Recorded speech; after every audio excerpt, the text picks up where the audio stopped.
Una giornata splendida ci ha accolto qui alle Golle del fiume Platani, dove siamo venuti per celebrare la giornata mondiale delle zone umide, alla quale Legambiente ha aderito anche quest'anno.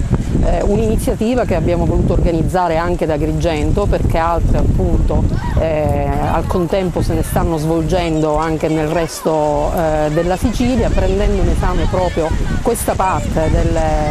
corso del fiume Platani, che è una, diciamo, delle meno conosciute, ma sicuramente una delle più suggestive, che ci dà modo di apprezzare la tantissima biodiversità, e questo è uno dei motivi per cui vengono celebrate le zone umide, e ci permette anche sostanzialmente di valorizzare un posto che ad oggi è così poco conosciuto. Continueremo comunque, diciamo, a organizzare iniziative che ci portino alla scoperta di luoghi così importanti per la biodiversità, ma importanti anche per la mitigazione dei cambiamenti climatici, perché le zone umide assumono talmente tanto carbonio che sono importanti tanto quanto, se non addirittura di più, degli alberi.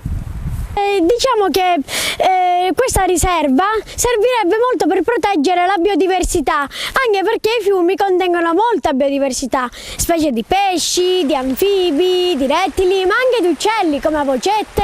aironi, anatre tipo germani reali, anatre mandarine e molti altri.